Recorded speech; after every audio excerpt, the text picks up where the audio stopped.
ইয়া আইয়ুহাল্লাযীনা আমানু কু আনফুসাকুম ওয়া আহলিকুম নারা, হে ঈমানদারেরা, কু আনফুসাকুম, তোমাদের উপর আল্লাহ রাব্বুল আলামিন দুটি দায়িত্ব অর্পণ করেছি।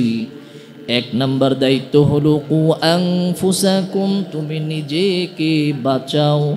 আর দ্বিতীয় দায়িত্ব হলো ওয়া আহলিকুম নারা, দ্বিতীয় দায়িত্ব হলো তোমার পরিবার পরিজনদেরকে বাঁচাও এমন আগুন থেকে যেই আগুনের জ্বালানি হবে মানুষ এবং পাথর। আল্লাহ রাব্বুল আলামিন মানুষকে দুই ধরনের দায়িত্ব দিয়েছে। প্রথম দায়িত্ব হলো নিজেকে বাঁচতে হবে, আর দ্বিতীয় দায়িত্ব হলো পরিবার পরিজনকে বাঁচাতেও হবে। সমাজের মধ্যে মানুষগুলোকে যদি আপনি ভাগ করেন, মানুষগুলোকে তিনটি ভাগে ভাগ করতে হবে। এক ভাগ হলো এই মানুষগুলো, কিছু মানুষ আছে যারা নিজেরা ইবাদত করে, আমল করে, কিন্তু পরিবার পরিজনদেরকেও এই আমলের ব্যাপারে, আল্লাহর বিধান পালনের ব্যাপারে কোনো খবরদারিও করে না। তাদেরও পালন করতে হবে, সেই ব্যাপারও কোনো চেষ্টা তারা করে না। আছে না নেই? এই মানুষগুলো যদিও নিজে আমল করেছে, ইবাদত করেছে, এরপরেও তারা আল্লাহর কাছে ধরা খেয়ে যাবে, আল্লাহর কাছে জবাবদিহি করতে হবে।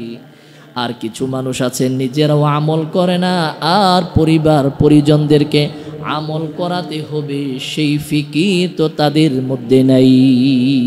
ঠিক কিনা? দুই শ্রেণী গেল। তৃতীয় আরেক শ্রেণী আছে। তৃতীয় আরেক শ্রেণী আছে যারা নিজের আমল করে, নিজের আল্লাহর বিধান মেনে চলার সর্বাত্মক চেষ্টা করে, আর সাথে সাথে তার পরিবার পরিজন যারা থাকে সেই মানুষগুলোকেও আল্লাহর কোরআন, আল্লাহর বিধান পালন করতে উদ্বুদ্ধ করে। আল্লাহ রাব্বুল আলামিন যেই দুই ধরনের দায়িত্ব দিয়েছে, যারা নাকি নিজেরা আমল করে আবার পরিবার পরিজনদেরকেও উদ্বুদ্ধ করে, ওই মানুষগুলো আল্লাহর কাছে পার পেয়ে যাবে। কেন? এবার রাসূলুল্লাহ বলেন, কুল্লুকুম রাইন ওয়া কুল্লুকুম মাসউলুন আন রাইয়াতিহি। ও আল্লাহর বান্দারারি, আল্লাহ রাব্বুল আলামিন তোমাদের উপর কিছু দায়িত্ব অর্পণ করেছে। সেই দায়িত্ব কি কি দায়িত্ব দেওয়া হয়েছে, তোমরা সেগুলোর ব্যাপারে খেয়াল রাখো আর না রাখো, হিসাব করো আর না করো, সেই দায়িত্বগুলো পালন করো আর না করো। আল্লাহ রাব্বুল আলামিন তোমাদের প্রত্যেককে তোমাদের উপর যে দায়িত্বগুলো অর্পণ করেছে, সেই দায়িত্বের ব্যাপারে কিয়ামতের ময়দানে প্রত্যেকটা মানুষকে আল্লাহ রাব্বুল আলামিন জিজ্ঞাসাবাদ করবে। প্রত্যেকটা মানুষকে জিজ্ঞাসাবাদ করবে যে তোমাকে যে দায়িত্ব আমি দিয়েছি, এই দায়িত্বের খবর কি, কতটুকু পালন করেছে, একটু বলো তো। সম্মানিত উপস্থিতি, এই যে মানুষের মধ্যে তিনটি ভাগ, এক শ্রেণী নিজেরা ইবাদত করে না, আর তার পরিবার পরিজন যারা আছে তাদেরকে বলার প্রশ্নই নাই। নাম্বার দুই, এক শ্রেণীর মানুষ আছে যে আমরা নিজেরা খুব সচেতন আল্লাহর বিধান পালনের ব্যাপারে, কিন্তু দুর্ভাগ্যের বিষয় হলো আমার অধীনস্থ যারা আছে, আমার ফ্যামিলি মেম্বার যারা আছে, তাদেরকেও জান্নাতের দিকে নিতে হবে, তারাও আল্লাহর ইবাদত পালন করতে হবে তাদের, সেই ব্যাপারে আমাদের কোনো চিন্তা নাই। নিজে ফজরের নামাজ আদায় করছে মসজিদে গিয়ে, কিন্তু এই মানুষগুলোর কোনো খবর নাই। নিজে ইবাদত করছে, ওই মানুষগুলোর কোনো পরিবারের খবর নাই। এই মানুষগুলো যেহেতু দুটি দায়িত্ব আল্লাহ তাআলা দিয়েছে, একটি দায়িত্ব নিজে পালন করেছে, আরেকটি দায়িত্ব পালন করে নাই, বিধায় তারা আল্লাহর কাছে হিসাব দিতে হবে, জবাবদিহি করতে হবে। কথা বুঝতে পেরেছেন? সম্মানিত হাজিরিন, তৃতীয় অপশন, কিছু মানুষ আছে যারা নিজেরাও ইবাদত করে, আবার পরিবার পরিজন অধীনস্থ যারা আছে তাদেরকেও ইবাদত করতে উদ্বুদ্ধ করে, তাদেরকেও চেষ্টা করে। ওই মানুষগুলো আল্লাহর কাছে তারা মুক্তি পাবে। কেন? আল্লাহ যে দুটি দায়িত্ব দিয়েছে, এই দুই ধরনের দায়িত্ব তারা পালন করে ফেলেছে। এখন প্রশ্ন হলো, একটু চিন্তা করেন সম্মানিত হাজিরিন, দেখেন ফ্যামিলি মেম্বার কারা? আল্লাহ যে বলেছে ওয়া আহলিকুম নারা, নিজেকে বাঁচাবো, এটা তো বুঝলাম, নিজের জাহান্নামের আগুন থেকে বাঁচাবো। আমি যদি হারাম থেকে বেঁচে যাই, নিজে জাহান্নামের আগুন থেকে বেঁচে গেলাম। কিন্তু যদি আমার ফ্যামিলি মেম্বার কারা, ফ্যামিলি মেম্বার জানলে তো আমি বাঁচাবো, আর কি করে বাঁচাবো সেটা তো আমাকে জানতে হবে। প্রথম আসেন ফ্যামিলি মেম্বার কারা।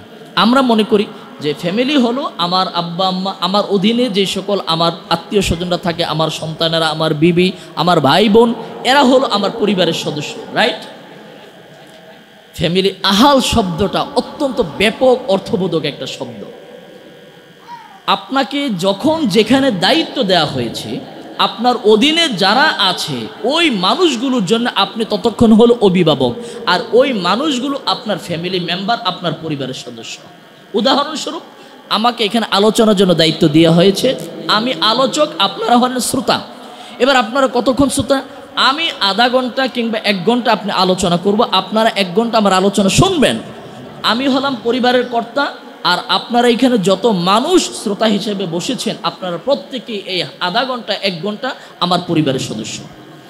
একজন ইমাম সাহেব যতক্ষণ তিনি মসজিদের ইমামতি করবে, ততক্ষণ যতগুলো মুসল্লি ওনার ইক্তেদা করবে, সকল মুসল্লিরা হলো তার পরিবারের সদস্য।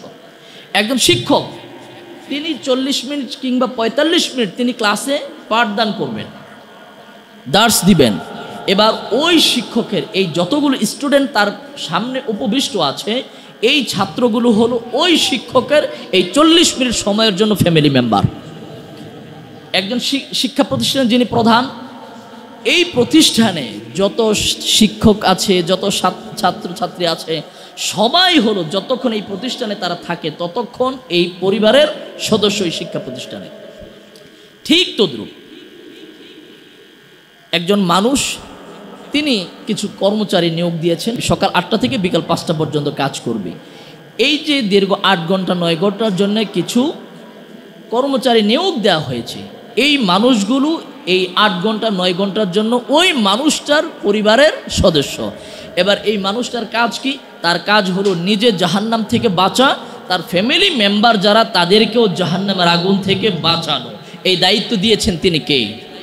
এবং এই দায়িত্ব সম্পর্কে প্রত্যেকটা মানুষকে জিজ্ঞাসাবাদ করবেন, তিনি কে?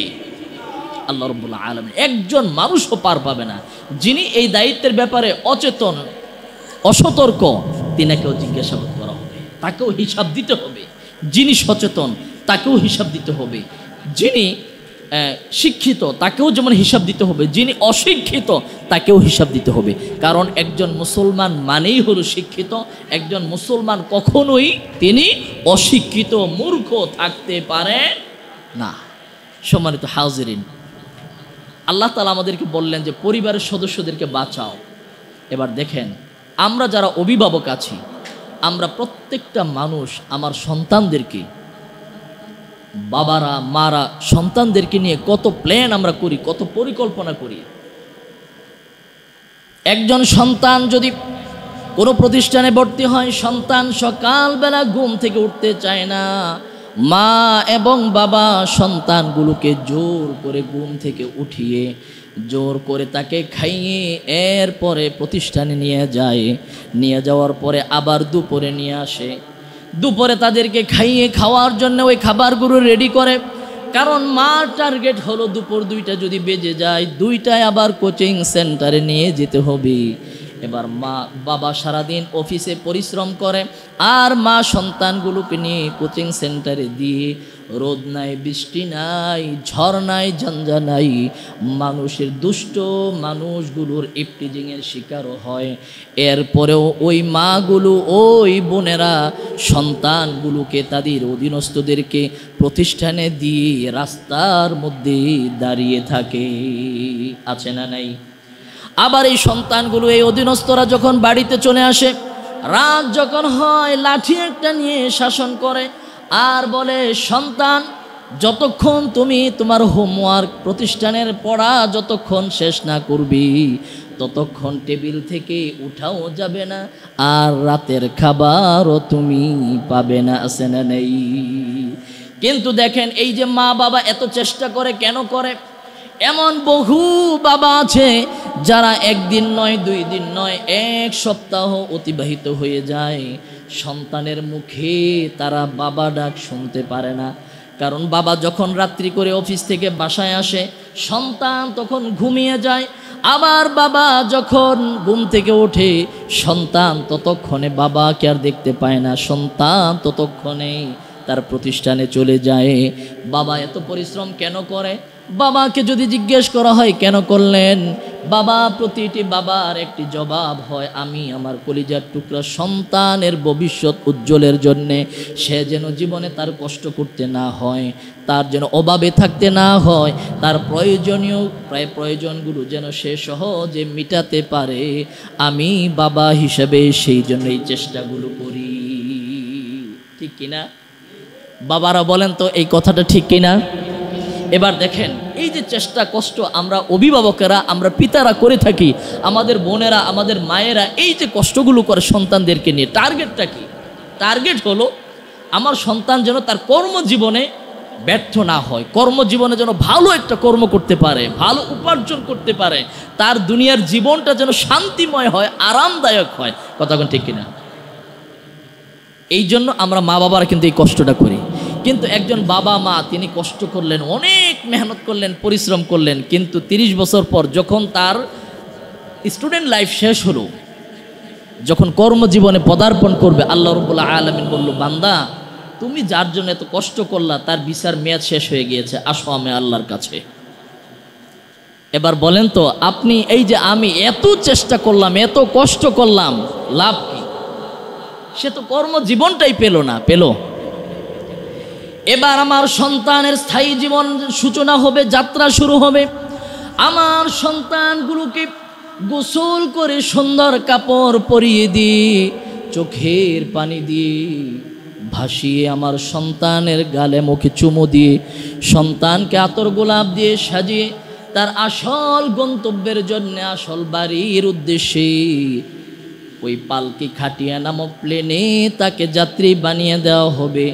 বাবা চোখের পানির মাধ্যমে সন্তানটাকে তার আসল বাড়িতে রেখে আসবে। যতই কান্নাকাটি করুক, বাবা এক মুহূর্ত সন্তানের সাথে সেখানে থাকতে পারবে না। এবার সন্তানের আসল জীবন শুরু হলো। সন্তান সেখানে কি করবে? সন্তানের জীবনটা দুনিয়াতে মা বাবা তার জীবনের কর্মজীবনে সে যেন শান্তি পায়, সেই চেষ্টা মা বাবা করেছে। কিন্তু সেই জীবনে সে যদি পেত তাহলে হয়তো কিছুটা সুখ পাওয়ার সম্ভাবনা ছিল। কিন্তু মা বাবার সন্তানগুলোকে সকালবেলা প্রতিষ্ঠানে যেতে হবে, সেই জন্য সন্তান উঠতে না চাইলেও জোর করে উঠায়া দেয়। রাত্রিবেলা হোমওয়ার্কগুলো শেষ না হলে তাকে খেতে দেয় না, শাসন করে লাঠি একটা নিয়ে সামনে বসে থাকে। আল্লাহ রাব্বুল আলামিন সন্তানের উপর যে নামাজ ফরজ করেছে, যে দায়িত্ব দিয়েছে, ফজরের নামাজ পড়ানোর জন্য মা বাবা সন্তানকে লাঠি দিয়ে আর ডেকে ডেকে ঘুম থেকে উঠায় না। রাত যখন হয়ে যায়, পড়া শেষ না করলে খাবার পাবে না, কত শাসন, কিন্তু সন্তান এশার নামাজ পড়ে না। মা বাবা একবারও বলে না, সন্তান রে আল্লাহর দায়িত্ব, তুমি যদি নামাজ না পড়ো তুমি খাবার পাবে না। এই শাসনগুলো আমরা যারা অভিভাবক আছি আমরা করি না। কথা বল ঠিক কিনা? এবার সন্তানের যে স্থায়ী বাসস্থান, স্থায়ী যাত্রা শুরু হলো। সন্তান শুধু হায় হায় করবি, আফসোস করবি। সন্তান তার আসল জায়গায় গিয়ে ধরা খাবে। তার আসল জীবনের জন্য তো সেও কিছু করতে পারে নাই, আর আমরা অভিভাবকরাও কিন্তু কোনো তাকে প্রস্তুত করিয়ে দিতে পারি নাই। সন্তানের 30 বছর শান্তির জীবন পাওয়ার জন্যে, 50 বছর 100 বছর শান্তির জীবন পাওয়ার জন্যে কত চেষ্টা করি, কত সচেতন, কত সতর্ক, কত অর্থ ব্যয় করি, কত কষ্ট ত্যাগ স্বীকার করি। কিন্তু আমার সন্তানটা তার আসল জীবনে, যেখানে যেই জীবনের সূচনা আছে কিন্তু শেষ নাই, সেই জীবনে আমার সন্তানটা সুখী হবে না দুঃখী হবে, আমার সন্তানটা আরামে থাকবে না কষ্ট থাকবে, আমরা অভিভাবকেরা একদমই চিন্তা করি না। যার কারণে এই সন্তানগুলো বিপদের সম্মুখীন হয়ে যাচ্ছে, চরিত্রহীন হচ্ছে, লম্পট হচ্ছে। আমরা কান্নাকাটি করছি, আমাদের সন্তানগুলো জীবন আমরা গড়তে চাই না। তো আমরা তাকে প্রবৃত্তির অনুসরণ কি করে করতে হয় সেইটা শেখাই, কিন্তু দুর্ভাগ্যের বিষয় হলো আমার সন্তান আল্লাহর অনুসরণ করবে এটা আমরা শিখাতে চাই না। সম্মানিত হাজিরিন, মানুষের অন্তরে যদি আল্লাহর ভীতি না থাকে, ভয় না থাকে, একটা মানুষ কখনোই সে সঠিক পথে চলতে পারে না। এখন আমরা অভিভাবকেরা, শিক্ষকেরা, আমরা আলেমেরা, ইমাম সাহেবরা কি করি? ইমাম সাহেবরা মুসল্লিদেরকে ভয় দেখায়, মুসল্লির অন্তরে ইমামের ভয়। ছাত্র শিক্ষকরা যতক্ষণ ছাত্রের সামনে থাকে, ছাত্রের অন্তরের মধ্যে শিক্ষকের ভয়, সন্তানদের অন্তরে বাবার ভয়, জনগণের অন্তরে হলো প্রশাসনের ভয়। কারণ আমরা সেইভাবে এই জাতিকে তৈরি করেছি। সন্তান যদি খেতে না চায়, কোনো অন্যায় করে, মা বারবার বলে, এই লাঠি দেখেছ, লাঠিতে তো কাজ হয় না। এরপরে মা বলে, আজকে তোর বাবা বাড়ি আসুক, তোর বাবারে বলবো। বাবার ভয় আমরা ঢুকালাম। কোনো একটা অপরাধ করে আমরা বলি যে তোর বাপ আজকে আসুক, তোর বাপকে বলবো। ফোন দেয়, হ্যাঁ আপনার ছেলে তো কথা শোনে না, এই অপরাধ করে, সে অপরাধ করে। ইমাম সাহেব রাস্তা দিয়ে আসতেছে, মুসল্লি একটা সিগারেট ধরাইছে, ধরানোর পরে ধোঁয়া উঠতেছে, দূর থেকে তাকায়া দেখে ইমাম সাহেব হুজুর আসতেছে, আস্তে করে সিগারেটটা ফেলে পা দিয়ে এমন একটা চাপ দেয়, সিগারেটের অস্তিত্ব খুঁজে পাওয়া যায় না। ইমাম সাহেব হুজুর বিদায় হয়, সালাম একটা দিয়ে আস্তে করে পকেট থেকে বের করে আরেকটা ধরায়, আছে না নাই? তাহলে এবার বলেন, ইমাম সাহেব হুজুর এই যে লোকটা অল্প সময়ের জন্য এই সিগারেট নামক অপরাধ থেকে, ধূমপান নামক অপরাধ থেকে যে বিরত থাকলো, কার ভয়ে? আল্লাহর ভয়ে। আমার কথা কি আপনারা বুঝতে পেরেছেন? বুঝতে পারেন নাই? আবার বলছি, মনোযোগ দিয়ে শুনতে হবে, নইলে বুঝবেন কি করে। আবার বলছি, ইমাম সাহেব দাঁড়িয়ে আছে কিংবা আসতেছে, মুসল্লি একজন সিগারেট ধরিয়েছে, ধূমপান করবে, কিন্তু তিনি তাকায় দেখেন যে ইমাম সাহেব আসতেছে। মুসল্লিকে হাতে সিগারেট রাখে না ফেলে দেয়? ফেলে দেয় না, শুধু ওইটা পা দিয়ে ওইটাকে পৃষ্ঠ করে ফেলে। এবার ইমাম সাহেব চলে যায়, আসসালামু আলাইকুম রহমতুল্লাহ, হুজুর কেমন আছেন? কই ভালো আছি। ইমাম সাহেব বিদায়। এবার মুসল্লি তাড়াতাড়ি প্যাকেট থেকে আরেকটা বের করে ধরে, কারণ নেশা তো যায় নাই। এই যে মুসল্লি কিছু সময়ের জন্য সিগারেট নামক ধূমপান থেকে বিরত থাকলো, কার ভয়ে? আল্লাহর ভয়ে না ইমাম সাহেবের ভয়ে? সবাই বলেন তো কার ভয়ে? ইমাম সাহেবের ভয়ে। শিক্ষক যখন ক্লাসে থাকে, ছাত্ররা একেবারে আলিফের মতন সোজা। শিক্ষক যদি চলে যায়, ছাত্ররা দুষ্টামি শুরু করে, মারামারি করে, এই করে সেই করে। তো এই যে ছাত্ররা অপরাধ থেকে বিরত থাকলো, কার ভয়ে? শিক্ষকের ভয়ে। এবার দেখেন, নামাজ শেষ, মুসল্লি একজন দান বক্সে টাকা দিয়েছে, 500 টাকার একটা নোট। এখন ওই কোনা একটা বের হয়ে আছে, আরে 500 টাকার একটা নোট বের হয়ে আছে। এমন সময় চোর একজন, কিংবা ধরেন ভালো মানুষ, জীবনও চুরি করে না, কিন্তু সুযোগ যখন পেয়ে যায়, সুযোগ যখন সামনে আসে, আর শয়তান ওই সময় এসে প্ররোচনা দেয়, সে প্ররোচিত হয়ে ভালো মানুষগুলোও কিন্তু অন্যায় করে ফেলে যদি সুযোগ পেয়ে যায়। এবার তিনি চিন্তা করলেন, আরে 500 বা 1000 টাকার একটা নোট দেখা যাচ্ছে। তিনি চিন্তা করলেন যে এটা কিভাবে নেওয়া যায়। তাকায় দেখে মসজিদের ওই পাশে একজন হেলান দিয়ে বসে এইভাবে তাকায় আছে। এবার তিনি যে তাকিয়ে আছে, ওনার ভয়ে কিন্তু নিতে পারছে না। তিনি চিন্তা করলেন কি করা যায়। এবার ওই তাক থেকে গিয়ে কোরআন শরীফ একটা নামিয়ে তিনি হাতে নিয়ে পড়তেছে। এক পর্যায়ে তিনি নিয়ে ওই দান বক্সের উপর কোরআন শরীফটা রেখেছি। মানে বুঝালো যে আমার হাত ব্যথা হয়ে গেছে, এবার দান বক্সের উপর রাখলাম। কিন্তু তার উদ্দেশ্য হলো নিজ দিয়ে টান দিয়ে টাকাটা বের করে ফেলবো। যেই কোরআন শরীফটা রাখলো, এমন সময় মুয়াজ্জিন সাহেব এসে হাজির। মুয়াজ্জিন সাহেব এসে বলে, এই কে আছেন, তাড়াতাড়ি বের হন, মসজিদ ঝাড়ু দেব। এবার তিনি তো আর টাকাটা নেওয়ার সুযোগ পেলেন না। পেয়েছেন কি? পায়নি। এবার তাকায়া দেখে, যেই মানুষটার ভয়ে তিনি সর্বপ্রথম টাকাটা নিতে পারে নাই, ওই মানুষটা উঠে সামনের দিকে হাত দিয়ে এরকম করতে করতে করতে করতে মসজিদ থেকে বেরিয়ে গিয়েছি। এবার বলেন তো ওই মানুষটা কি? মাশাআল্লাহ, ছোট মানুষগুলো, ছোট বাচ্চাগুলো তারা বুঝতে পেরেছে সে হলো অন্ধ। এবার যিনি চুরি করবে বলে এতক্ষণ অপেক্ষায় ছিল, সে একটা গালি দিয়ে বলল, তোর কারণে আমি এতক্ষণ নিতে পারলাম না। এবার আপনি বুঝে থাকলে বলেন, এই লোকটা যে চুরি নামক অপরাধ থেকে বিরত থাকতে বাধ্য হয়েছে, কার ভয়ে? কানার ভয়ে। মাশাআল্লাহ। তার মানে এই জগতের মধ্যে প্রত্যেকটা মানুষের অন্তরের মধ্যে ভয় হলো আল্লাহর মাখলুকের, খলেকের, স্রষ্টার ভয়। আমরা আমাদের অধীনস্থ যারা আছে, আমরা আলেমরা আমাদের মুসল্লিদের মধ্যে, আমরা শিক্ষকেরা আমাদের ছাত্রদের মধ্যে, আমরা অভিভাবকেরা আমাদের অধীনস্থদের মধ্যে, আমরা বাবার আমাদের সন্তানদের মধ্যে দিতে ব্যর্থ হয়েছি। অথচ প্রত্যেকটা দায়িত্বশীলের করণীয় ছিল আল্লাহর ভয় প্রত্যেকটা মানুষকে শেখানো এবং প্র্যাকটিস করানো, যে আমার সন্তানটা যে বেড়ে উঠছে, আমার সন্তানকে প্রায়ই শোনাতে হবে, এই তুমি যে এই অপরাধটা করছো পৃথিবীর কেউ হয়তো দেখে না, আব্বু আমি তো দেখি নাই, কিন্তু আমার আল্লাহ, তোমার আল্লাহ তো তোমাকে দেখছি। আবার আমরা অনেক সময় অভিভাবকরা কী করি, সন্তানদেরকে এই আল্লাহ কিন্তু তোরে মারবে। আরে ভাই, আল্লাহ কি মায়ের জন্য আছে নাকি? আল্লাহ কি মারার জন্য আছে? বলেন না। আপনি তো প্রশ্ন করবেন, অবশ্যই হুজুর, এই যে জাহান্নামের তো শাস্তির কথা আপনারা শোনেন। আপনি কোরআন হাদিস যদি রিচার্জ করেন, আপনি বাধ্য হবেন এই কথা বলতে, আল্লাহ রাব্বুল আলামিন জান্নাত সৃষ্টি করার পর বান্দা যেন সহজে জান্নাতে যেতে পারে, আল্লাহ রাব্বুল আলামিন হাজারো রকমের চেষ্টা বান্দার পেছনে অব্যাহত রেখেছে। আল্লাহু আকবার। কত ধরনের উৎসাহ, কত ধরনের অফার, কত ধরনের সহযোগিতা আল্লাহ তাআলা করে যাচ্ছে। কেন? বান্দা যেন জাহান্নামী না হয়, বান্দা যেন জান্নাতি হয়। এটা হলো আল্লাহর বান্দার প্রতি সবচেয়ে বড় দয়া। এরপরও যদি এত সহযোগিতা করার পরেও, এত সুযোগ দেওয়ার পরেও, এত অফার ঘোষণা করার পরেও যদি বান্দার মতো কপাল পরা যদি জান্নাতে যেতে না পারে, তাহলে বলেন তো, শিক্ষকে পরীক্ষা নেবেন, ছাত্ররা বলে দিছে এই পরীক্ষায় কিন্তু এই প্রশ্ন আসবে, এখন বলার পরেও যদি কোনো ছাত্র 33 না পায়, তাহলে এই ছাত্ররা কি করা দরকার বলেন? সে যে ফেল করলো, এই ফেল করার জন্য কি শিক্ষক দেয় না তার মতন কপাল পরা সে নিজে দেয় না? যেখানে একটাও বলার কথা ছিল না, এরপরও শিক্ষক সর্বোচ্চ সহযোগিতা করেছে তাকে, যেন ছেলেটা অন্তত পক্ষে পাস মার্ক পেতে পারে।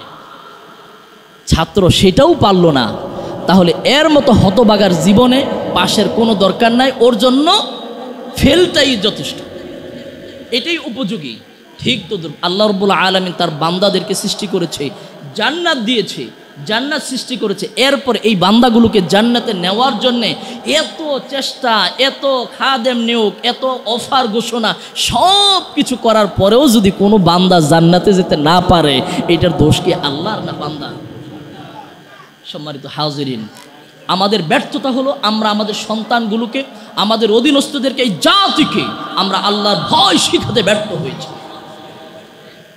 আমরা মানুষের ভয়, মাখলুকের ভয় মানুষের অন্তরে, মানুষের সামনে আলোচনা করি, এটা সম্পূর্ণ পরিহার করা উচিত। সম্মানিত হাজিরিন, এখন কথা হলো, আমাদের অধীনস্থরা যখন অপরাধ করবে, তারা কি একদিনও বলে করবে যে আব্বা আমি এই অপরাধ করতে যাচ্ছি? সন্তানরা কি কখনো বলে? অধীনস্থরা কি কখনো বলে? তাহলে আপনি তাদেরকে ফিরাবেন কি করে? তাকে রোধ করবেন কি করে? সন্তান যদি বলতো, সে যদি ঘোষণা দেয় যে আগামীকালকে আমি ফাঁসিতে ঝুলবো, তাহলে বোঝা গেল যে সে ফাঁসিতে ঝুলবে। ওই সময় তাকে যদি আমি আটকাতে পারি, তাহলে সে বেঁচে যাবে। কিন্তু যদি আমি না জানি, তাহলে কি করে হবে?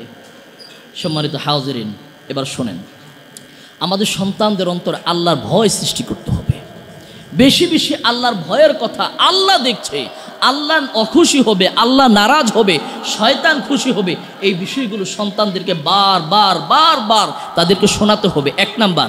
নাম্বার 2, আপনি যে বীজ বপন করলেন, এই বীজটা, এই আমলটা, এটা কি বেড়ে উঠছে নাকি এটা ওই জমিনের মধ্যেই দাফন হয়ে গেছে, এটা আপনাকে খেয়াল রাখতে হবে।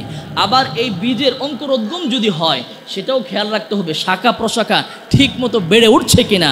যদি সময় মতো, টাইম মতো একটা গাছ 2 মাসে কতটুকু বড় হবে, কতটুকু বেড়ে উঠবে, এটা একজন কৃষক জানে, ঠিক একজন অভিভাবকের বুঝতে হবে। আমার সন্তান 1 বছর ধরে প্রতিষ্ঠানে পড়ে, তার মধ্যে কি কি আমলের বীজ চারা গজানো দরকার ছিল, আজকে সেটা হয় নাই। এই জিনিসগুলো কি কি, এটা অভিভাবকের দায়িত্ব হলো এটা দেখা, এটা পরিচর্যার মধ্যে রাখা। এখন আপনি প্রতিষ্ঠানে দিয়ে রাখলেন, এরপরে মনে করলেন যে প্রতিষ্ঠান হলো একটা মেশিন, যেই মেশিনের মধ্যে আপনি একদিক দিয়ে কাঁচামাল ঢুকিয়ে দিবেন, আরেক দিক দিয়ে চানাচুর বিস্কুট হয়ে বের হয়ে যাবে। মাদ্রাসাকে যদি এইটা মনে করেন, তাহলে মহাভুল করলেন। আপনি বাসায় সব উপকরণ রেডি রাখলেন, অর্থাৎ জাহান্নামে যাওয়ার, শয়তান হওয়ার যত উপকরণ আছে সব বাসায় আছে। আপনার সন্তানকে আপনি প্রতিষ্ঠানে পাঠালেন, পাঠানোর পরে ওস্তাদেরা কোরআন হাদিসের ভিত্তিতে সন্তানকে ওইভাবে রেডি করলো, প্রস্তুত করলো। এখন বাসায় যাওয়ার পর সে যখন দেখে, আহারে আমার ভাই এই কাজ করে, আমার ভাই গেমস খেলে, আমার মা বসে বসে ফেসবুক চালায়, আমার বাবা টেলিভিশনে নাচ দেখে, খেলা দেখে, এই করে সেই করে, এই সব কিছু করে, তখন আপনার সন্তানকে প্ররোচনা দেওয়ার জন্যে শয়তান একজন রেডি আছে। সে আল্লাহর সাথে ওয়াদা করে এসেছে, সুম্মা লাআতিয়ান্নাহুম মিন বাইনি আইদিহিম ওয়া মিন খালফিহিম ওয়া আন আইমানিহিম ওয়া আন শামাইলিহিম ওয়া লা তাজিদু আকসারাহুম শাকিরিন। ও আল্লাহর বান্দারা শোনো, আমি আল্লাহর সাথে ওয়াদা করেছি। কি ওয়াদা করেছি? আল্লাহর সাথে এই ওয়াদা করেছি যে তোমার সন্তানগুলো তোমরা যখন হেঁটে যাবে তখন আমি ডান দিক দিয়ে এসে তোমাকে ধাক্কা দিয়ে রাস্তা থেকে ফেলে দেওয়ার চেষ্টা করব। তুমি আবার উঠে দাঁড়াবে, আমি বাম দিক থেকে তোমাকে ধাক্কা দেব। তুমি আবার উঠে দাঁড়াবে, আমি সামনে দিয়ে তোমাকে প্রতিরোধ করার চেষ্টা করব। আবার উঠে দাঁড়াবে, আমি পিছন থেকে তোমাকে টেনে ধরব, যেন তুমি সামনের দিকে এগিয়ে যেতে না পারো, ব্যর্থ হও। সে বলেছিল ওয়ালা তাজিদু আকসারাহুম শাকিরিন। আয় আল্লাহ তাআলা, আপনার অধিকাংশ বান্দাকে আপনার কৃতজ্ঞ বান্দা হিসেবে আপনি পাবেন না।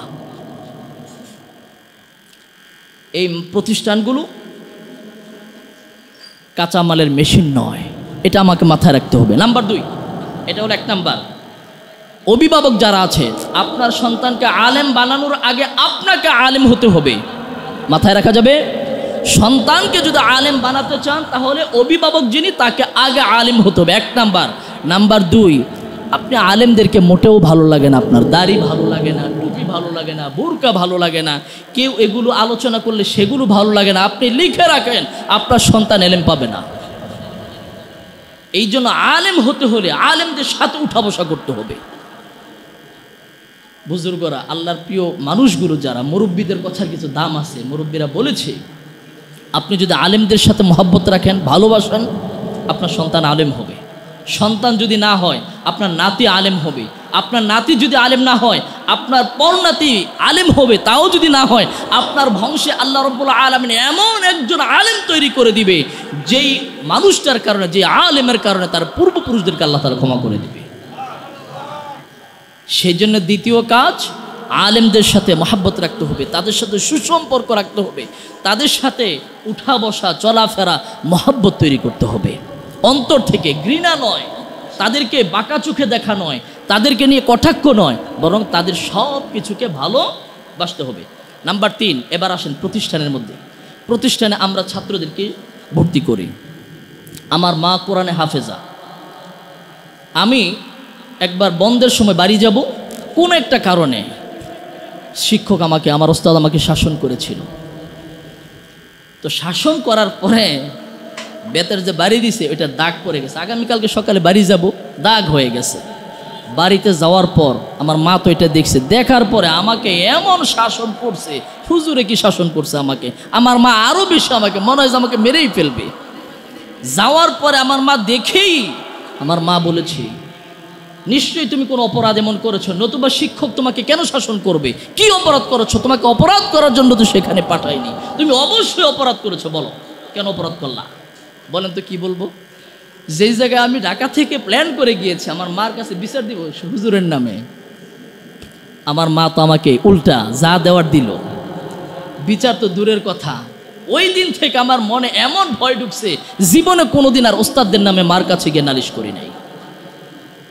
আমার মনে আছে, আমার বাবা আমাদের মাদ্রাসা থেকে, আমাদের গ্রামের মাদ্রাসায় হুজুর যাবে, মুফতি তাজুল ইসলাম সাহেব হুজুর। আমার হুজুর আমাকে বলল, তাফাজ্জুল হুজুর আমাকে বলছে, এই যাবি নাকি বাড়িতে? তোদের বাড়িতে মাহফিলে হুজুর যাবে, যা হুজুরের সাথে আবার রাত্রে চলে আসিস। আমি বললাম যে খুব খুশি, ঠিক আছে যাবো হুজুর।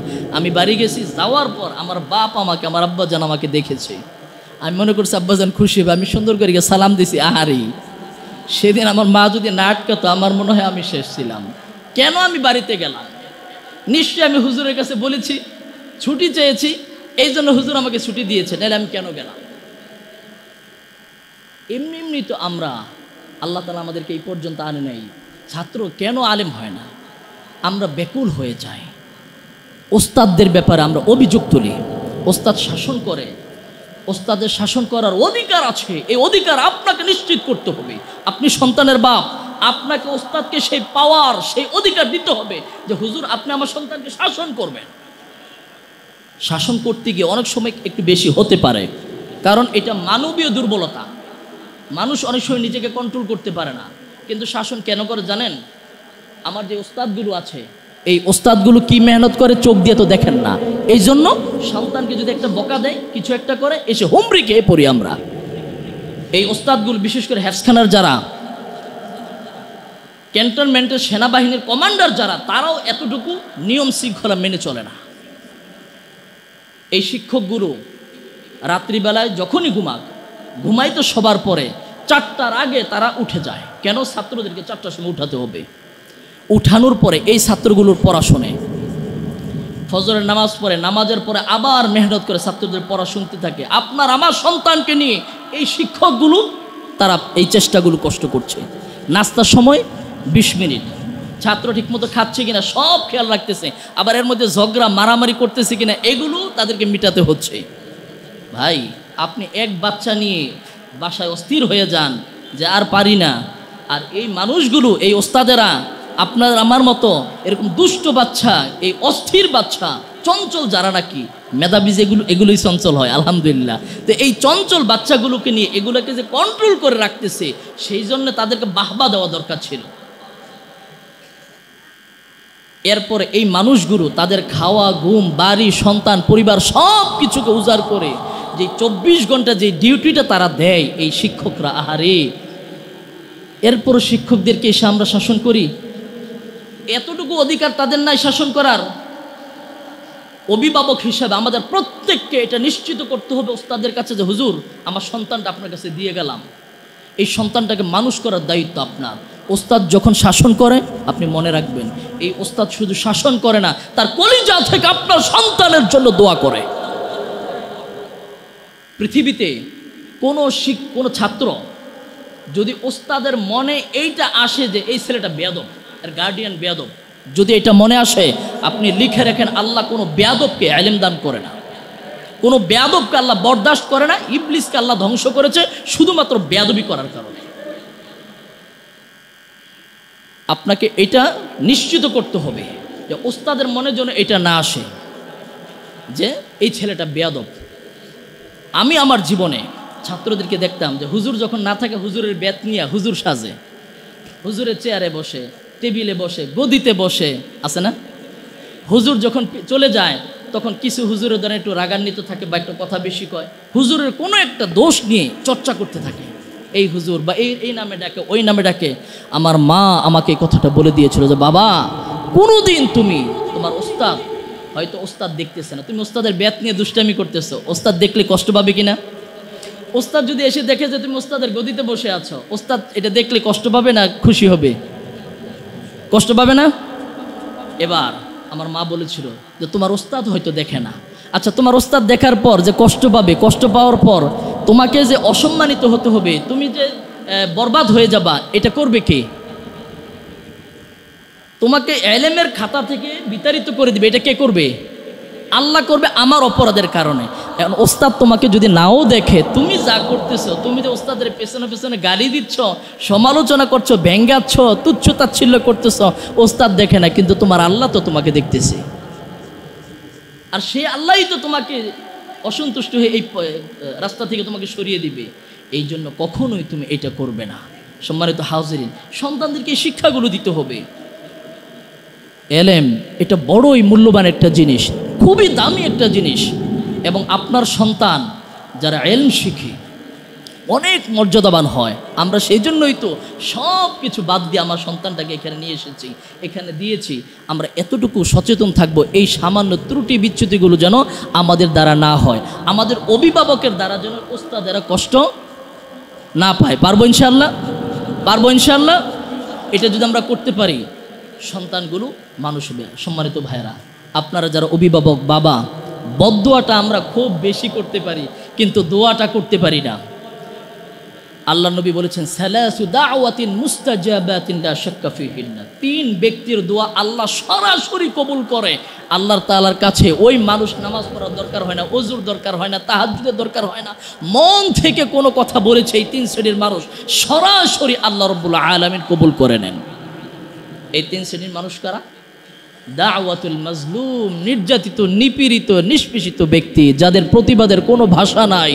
আপনি কারো উপর জুলুম করেছেন, ওই মানুষটা প্রতিবাদ করতে পারে নাই, আপনি ধরে রাখেন ওর পক্ষ নিয়ে আপনার আমার মোকাবেলা করবে স্বয়ং আল্লাহ রাব্বুল আলামিন। এটা ভয়ঙ্কর বিষয়।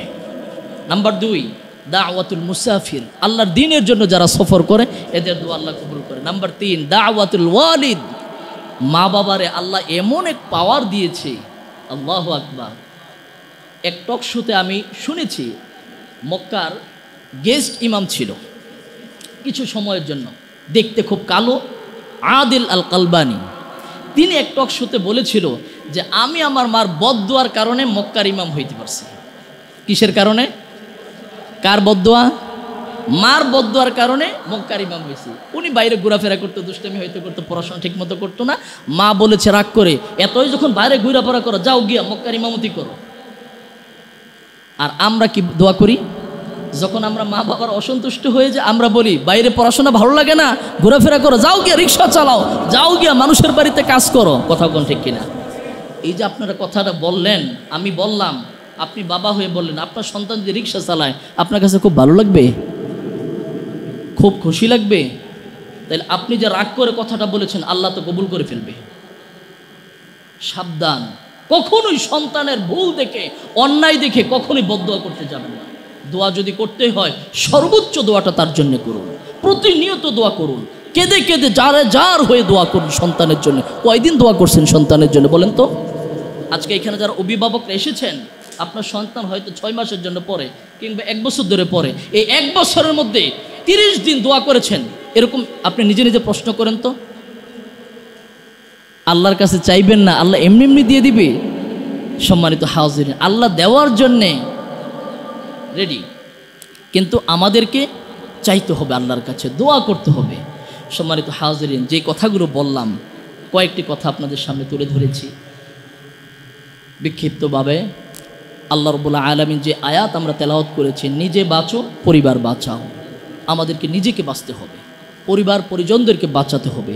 আমাদের সন্তানগুলো যাদেরকে আমরা প্রতিষ্ঠানে দিয়েছি তাদের জন্য আল্লাহর কাছে প্রচুর দোয়া করতে হবে, চোখের পানি ফেলে দোয়া করতে হবে। তাদেরকে যে ওস্তাদদের কাছে তাদেরকে আমরা দিয়েছি সেই ওস্তাদদেরকে মূল্যায়ন করতে হবে, ওস্তাদদেরকে সম্মান করতে হবে। সম্মানিত হাজিরিন, মানুষকে, সন্তানদেরকে আল্লাহর ভয়টা শেখাতে হবে, কোনো মানুষের ভয় নয়। আল্লাহ রাব্বুল আলামিন আমাদের সকলকে এই বিষয়গুলো, আমাকে, আপনাদের সবাইকে, আমরা যারা অভিভাবক আছি, আমরা যারা বাবা আছি, আমাদের সকলকে আমল করার তৌফিক দান করুন, আমিন। সাথে সাথে আমরা প্রত্যেকের সন্তানগুলোকে আল্লাহ যেন এই দেশ এবং জাতির খাদেম হিসেবে, জাতির রাহবার হিসেবে, প্রকৃত অর্থে আল্লাহ রসুলের উত্তরাধিকার হিসেবে আল্লাহ যেন তাদেরকে কবুল করে। কখনোই আমাদের ভুলের কারণে, আমাদের কোনো সীমালঙ্ঘনের কারণে আল্লাহ রাব্বুল আলামিন যেন আমাদের কলিজার টুকরা সন্তানগুলোকে এই দ্বীনের লাইন থেকে তিনি বরবাদ না করে দেন, তিনি যেন তাদেরকে বহিষ্কার না করে দেন। আমরা সকলে আল্লাহর কাছে সেই দোয়াটি করব। আমি আমার আলোচনা শেষ করছি। আজকে এই বাহরুল উলুম যে মাদ্রাসাটি, এই মাদ্রাসার কর্তৃপক্ষ, আমারই সহপাঠী মনসুরুল হক, ওকে ধন্যবাদ দিয়ে আমরা শেষ করছি। আসসালামু আলাইকুম ওয়া রাহমাতুল্লাহি ওয়া বারাকাতুহু।